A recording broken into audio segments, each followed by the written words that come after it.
Então, continuando aqui com o processo de execução, estávamos falando sobre os embargos à execução. Continuamos nos embargos agora para saber quais são as matérias que podem ser levantadas pelo executado, quais são as matérias que podem ser arguídas. Nesse ponto aqui, há um dispositivo que vale a pena ler, reler, marcar na sua CLT, porque muitas vezes é cobrado pelas bancas examinadoras. O dispositivo, coloquei no slide para vocês, é o artigo 884, parágrafo 1º. 884, parágrafo 1º. Leiam, releiam esse dispositivo, anotem, assinalem aí na sua CLT, porque ele é muito cobrado pelas principais bancas. Nos termos desse dispositivo, são 4 as matérias que podem ser arguídas pelo executado. Essas matérias aqui são levantadas pelo executado como cumprimento da decisão, cumprimento do acordo, quitação da dívida e prescrição da dívida. Essas 4 matérias aqui têm que ser memorizadas por vocês. Cumprimento do acordo, cumprimento da decisão, quitação da dívida e prescrição da dívida. Muitas das questões das bancas examinadoras, das bancas mais famosas, trazem como as únicas matérias.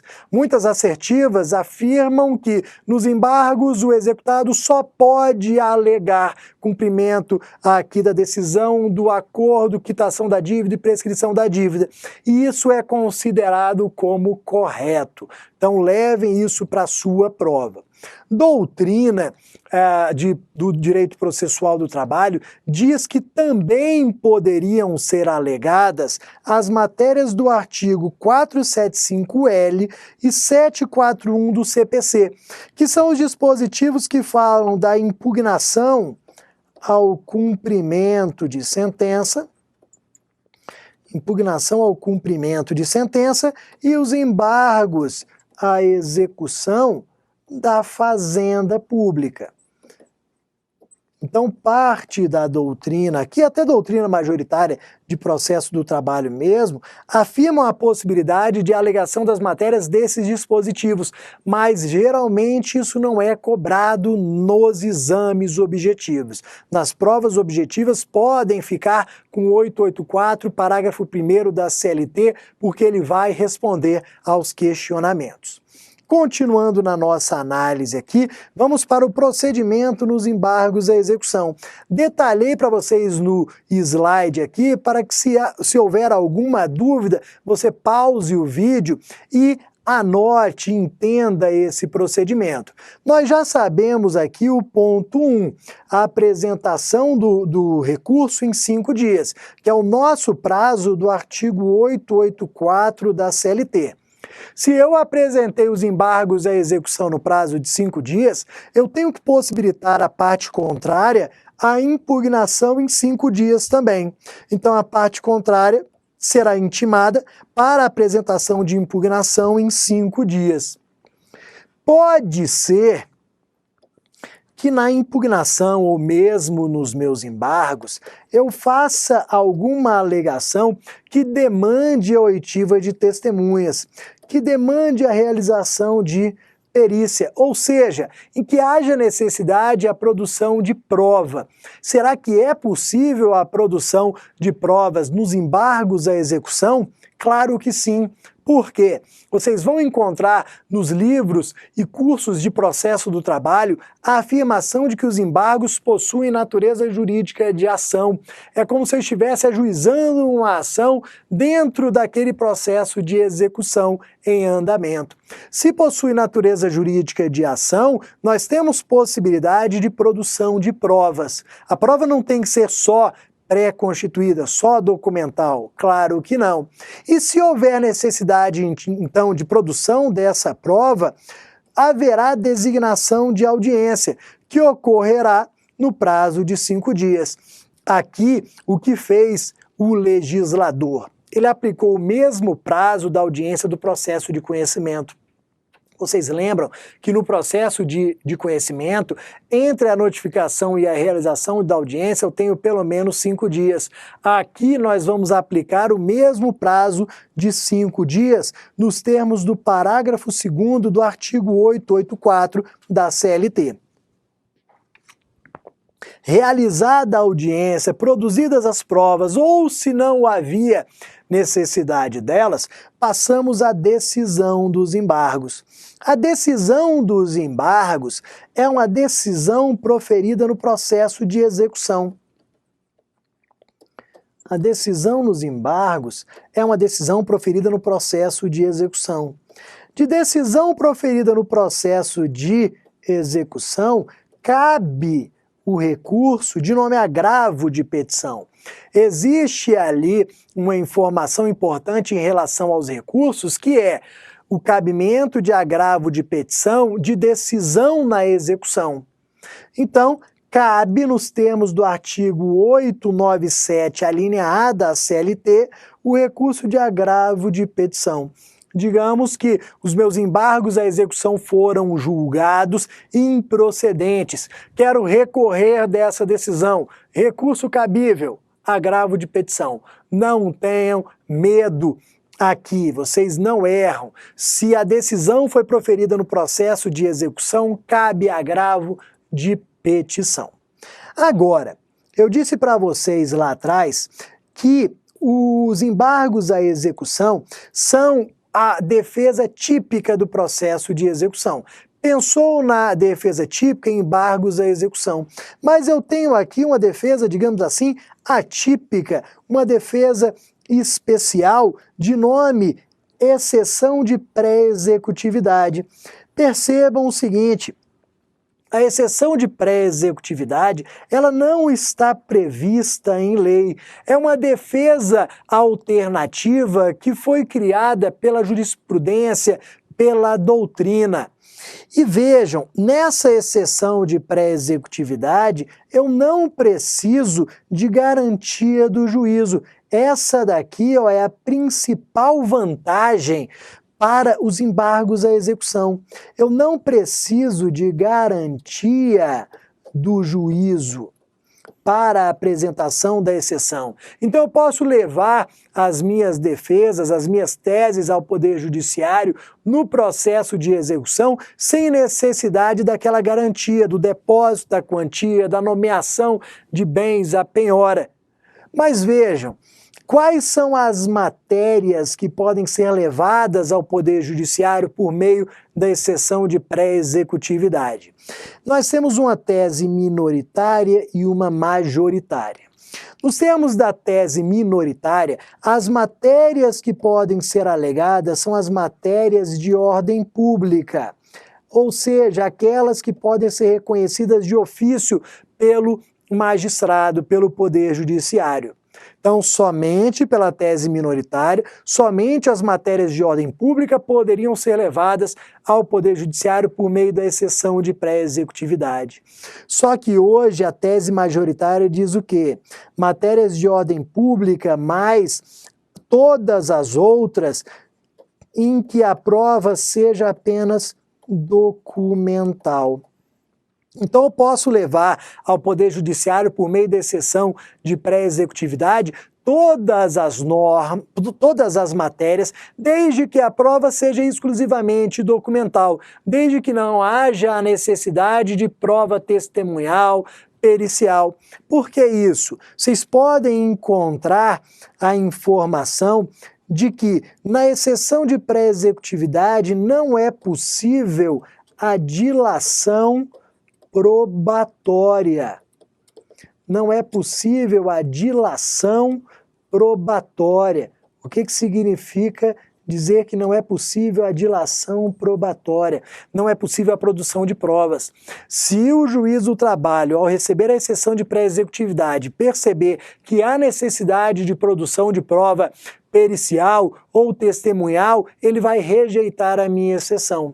Agora, se ele verificar que a prova é exclusivamente testemunhal, documental, perdão, que a prova é pré-constituída, ele vai processar e julgar a minha exceção. Então, dizer que a prova é exclusivamente documental também é dizer que é uma prova pré-constituída, que será juntada na própria exceção de pré-executividade. Ainda, sobre a exceção de pré-executividade, nós temos que verificar a possibilidade de interposição do recurso de agravo de petição da decisão da exceção de pré-executividade. Vejam que eu apresentei aqui a petição da exceção de pré-executividade. Ela será decidida. Nós vimos lá atrás que da decisão nos embargos à execução cabe agravo de petição e da decisão proferida na exceção de pré-executividade. Será que cabe agravo de petição? Depende da decisão. Coloquei para vocês aqui dividido de forma a facilitar. Olha o que acontece. Se o juiz rejeitar a exceção de pré-executividade ou acolher parcialmente a mesma, se houver a rejeição ou acolhimento parcial, o processo de execução ele continua. Se o processo de execução continua, significa dizer que foi proferida uma decisão interlocutória. E aí me respondam, se foi proferida uma decisão interlocutória, cabe recurso? Não. Ficamos na regra de impossibilidade de recorrer de decisão interlocutória. Então, se houve a rejeição ou acolhimento parcial da exceção, o processo continua, porque foi proferida uma decisão interlocutória. Se foi proferida uma decisão interlocutória, vou colocar aqui para a gente, ó, não cabe recurso de agravo de petição. Não cabe recurso de agravo de petição. Rejeitou ou acolheu, não cabe recurso porque foi proferida decisão interlocutória. Só que o que pode ter acontecido também foi o acolhimento. Acolheram a minha exceção e, com isso, houve a extinção do processo de execução. Se houve a extinção do processo de execução, nós não vamos falar em decisão interlocutória. Se houve a extinção do processo de execução, aí sim cabe o agravo de petição. Então, se houve o acolhimento da exceção, nós teremos a extinção do processo de execução e aí entra aqui a possibilidade de ser interposto recurso de agravo de petição, porque agora eu já tenho uma decisão final, uma decisão que extingue o nosso processo de execução. Além disso, um tema bastante comum nas provas de processo do trabalho, na parte do processo de execução. O tema é prescrição intercorrente. Por que prescrição intercorrente cai tanto nas provas de processo do trabalho? Porque nós temos aqui conflito da jurisprudência entre Supremo e TST. Supremo e TST não se entendem em relação ao tema prescrição intercorrente. O Supremo, por exemplo, diz sim para a prescrição intercorrente, o TST fala não. Supremo fala sim, TST diz não. Na súmula 327 do Supremo, aquele tribunal afirma que a prescrição intercorrente é aplicável ao processo do trabalho. Mas o que seria a prescrição intercorrente? Aquela prescrição que ocorre no curso do processo. Então, haveria a possibilidade de ser reconhecida a prescrição no curso do processo para o Supremo, nos termos da súmula 327. Já a súmula 114 do Supremo diz ser inaplicável a prescrição intercorrente ao processo do trabalho, até em nome do princípio da proteção. Não reconheceríamos a prescrição no curso do processo. Essa daqui é a informação que vocês devem levar para a sua prova objetiva. Prescrição intercorrente para o TST não se aplica no processo do trabalho e ponto. Só que o que acontece? Nós podemos ter aqui alguma questão um pouco mais elaborada ou mesmo uma questão discursiva que venha a tratar desse tema.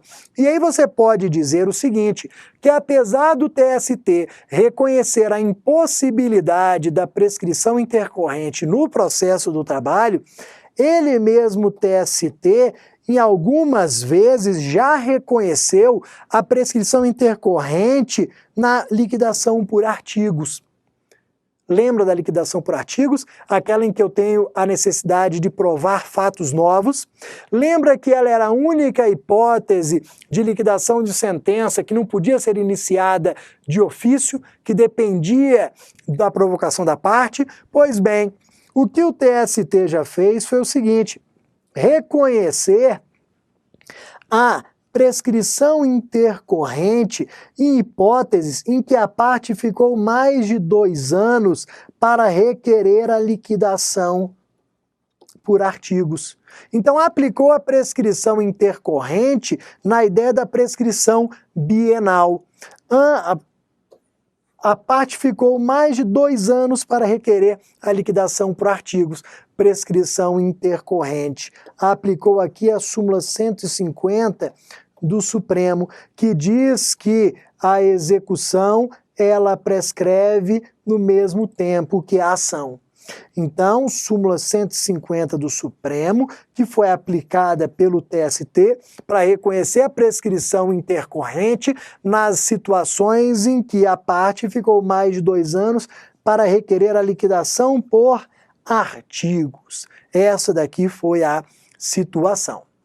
Continuando no processo de execução, nós passamos para a execução contra a Fazenda Pública, execução para pagamento de quantia em face da Fazenda Pública. Nós veremos aqui um procedimento diferenciado. Vocês lembram o seguinte, que a execução em face de uma determinada empresa, ela nascia com a citação para em 48 horas pagar, depositar, nomear bens ou sofrer penhora. A Fazenda, ela terá um tratamento diferenciado. Esse regime diferenciado de execução parte da ideia de que os bens são inalienáveis. Os bens públicos são inalienáveis. Se são inalienáveis, são impenhoráveis. Por que eu penhoro um veículo do Bruno? Para posteriormente alienar, vender, transformar em dinheiro e pagar ao credor. Se eu não posso alienar um bem da Fazenda Pública, eu não posso penhorá-lo. Se eu não posso penhorá-lo, o regime a ser aplicado na execução por quantia certa será o regime do precatório ou do RPV, que é o chamado requisição de pequeno valor. Então nós vamos aplicar o regime de precatório ou requisição de pequeno valor na execução contra a Fazenda Pública. Só que aí vamos lá. Esse regime de precatório e RPV não vai se aplicar para empresas públicas e sociedade de economia mista. Então, não se aplica para empresas públicas e sociedades de economia mista, mas se aplica para uma empresa pública em particular, Correios. Então, execução por precatório e RPV não se aplica para as empresas públicas e sociedades de economia mista, mas se aplica para uma empresa pública em particular, Correios. Não se aplica às empresas públicas e sociedades de economia mista, porque vocês já sabem que elas possuem personalidade jurídica de direito privado. Perfeito? Além disso, se eu vou executar, se eu inicio a execução em face da Fazenda Pública, essa execução diferenciada por precatório e RPV, ela se aplica apenas para a execução para pagamento de quantia. Por quê? Eu posso iniciar em face da Fazenda Pública uma execução de obrigação de fazer, não fazer ou entrega de coisa. Nessas execuções de fazer, não fazer ou entrega de coisa, eu não tenho regime diferenciado. Ela vai seguir as mesmas regras lá do CPC, do artigo 461 e 461A do CPC. Não existe regime diferenciado para as execuções de fazer, não fazer e entrega de coisa em face da Fazenda Pública, apenas para pagamento de quantia. Então vejam, se os bens da fazenda são impenhoráveis, inalienáveis, nós teremos o início da execução com a intimação da fazenda para oposição de embargos. Então, olha a grande diferença para o ente privado. O ente privado ele é citado para, em 48 horas, pagar, para só depois, se garantir o juízo, apresentar embargos. A Fazenda Pública não. Ela é intimada para apresentar embargos no prazo de 30 dias, como nós vimos lá atrás, decorrência da decisão proferida na ADC número 11, pelo Supremo. Então, o início do procedimento aqui se faz de forma diferenciada. A Fazenda Pública é intimada para opor embargos no prazo de 30 dias. E aí vejam um entendimento importante para a prova aqui, que é o entendimento lá do STJ, que eu vou destacar aqui para vocês. O entendimento da súmula 279 do STJ. Vejam que eu aplico o precatório RPV para execuções de quantia certa, só que fundadas em quê? Título judicial, extrajudicial, qualquer um dos dois. A súmula 279 do STJ diz que eu também vou aplicar o regime diferenciado quando a execução for de título executivo extrajudicial. Se eu tenho um título executivo extrajudicial em face da Fazenda Pública, nós adotaremos também o regime do precatório e do RPV. Agora, a Fazenda Pública foi intimada para apresentação de embargos. Quais são as matérias que podem ser arguídas pela Fazenda Pública? Aqui nós não vamos aplicar o 884, parágrafo 1º já estudado. Não, aqui nós vamos aplicar o artigo 741 do CPC. O 741 do CPC, ele vai falar dos embargos da Fazenda Pública. Então, como ele é específico para os embargos da Fazenda Pública, eu posso aplicar ao processo do trabalho. Todas as matérias contidas no artigo 741 do CPC podem ser arguídos pela Fazenda Pública. E vejam, houve aqui decisão nos embargos. Decisão desfavorável à Fazenda. Sempre que eu tenho decisão desfavorável à Fazenda, eu lembro de uma tal de remessa necessária, de um recurso de ofício. Quando a Fazenda Pública é condenada lá no processo de conhecimento, num valor superior a 60 salários mínimos, eu lembro da remessa. Será que eu vou lembrar dela aqui, nessa decisão desfavorável, no processo de execução? Não. Eu não tenho remessa necessária no processo de execução. A remessa necessária é uma prerrogativa da Fazenda Pública no processo de conhecimento. Então, a ausência de remessa necessária. Se a decisão nos embargos foi desfavorável à Fazenda, o que ela vai fazer? Ela vai interpor agravo de petição.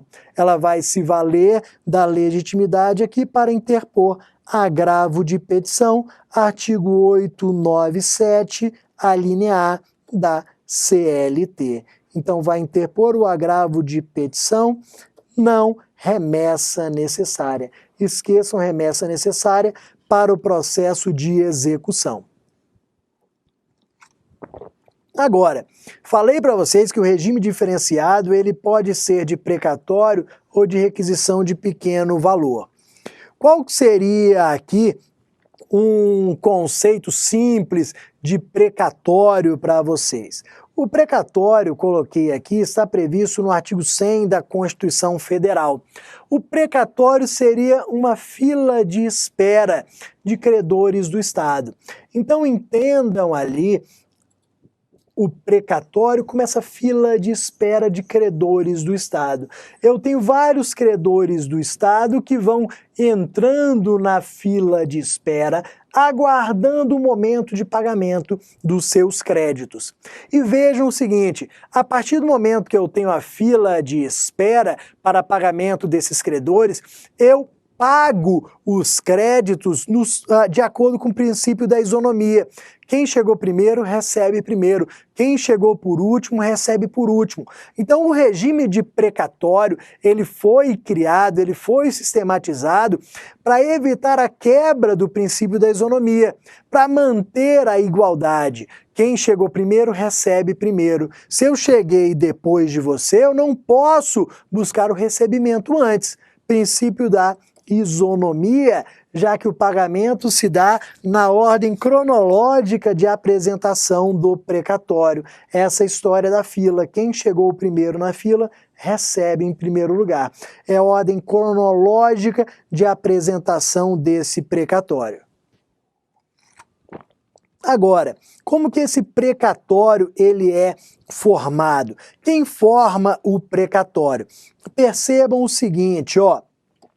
O juiz do trabalho forma o precatório e envia e faz o envio ao presidente do tribunal. O presidente do tribunal que vai expedir o precatório ao Poder Judiciário, determinando aqui a entrada na fila de espera. Então, ó, o presidente do tribunal expede o precatório requisitório ao Poder Judiciário para que ele inclua aquele precatório na fila de espera. Só que o que acontece? Essa fila de espera pode ter uma situação excepcional. Pelo princípio da isonomia, eu pago na ordem cronológica. Mas vocês sabem que o princípio da isonomia é tratar desigualmente os desiguais. Então existem situações com a urgência maior se comparado a outros. E aí nasce a possibilidade de alguns precatórios serem pagos com precedência em relação a outros. Nós temos aqui o precatório com natureza alimentar nos termos da súmula 655 do Supremo. Se o precatório tiver natureza alimentar, ele será pago com prioridade.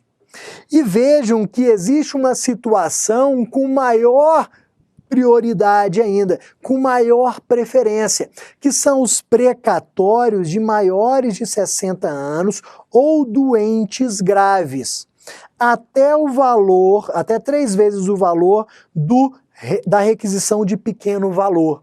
Então, eu tenho aqui o precatório com maior preferência, que é o precatório dos maiores de 60 anos ou de doentes graves, até 3 vezes o valor do RPV. Exemplo, se o RPV ele é de 30 salários mínimos, depois nós veremos direitinho o valor do RPV, mas digamos que ele seja de 30 salários mínimos até 90 salários mínimos, eu tenho o pagamento do precatório para os maiores de 60 anos ou doentes graves com prioridade. E eu coloquei para vocês aqui que é possibilitado o fracionamento do precatório. O que seria esse fracionamento? Vejam, a prerrogativa aqui, a preferência, é de até 3 vezes, no nosso exemplo, 3 vezes 30 salários mínimos, ou seja, 90 salários mínimos. O precatório do Bruno é de 110 salários mínimos. Pode haver o fracionamento para pagamento de 90 salários mínimos com preferência e pagamento posterior do restante dos outros 20 salários mínimos. Então há possibilidade de fracionar o precatório a fim de que haja o pagamento aqui com essa preferência. Agora, no próximo bloco nós vamos continuar tratando de precatório e requisição de pequeno valor, trazendo mais algumas informações importantes para suas provas.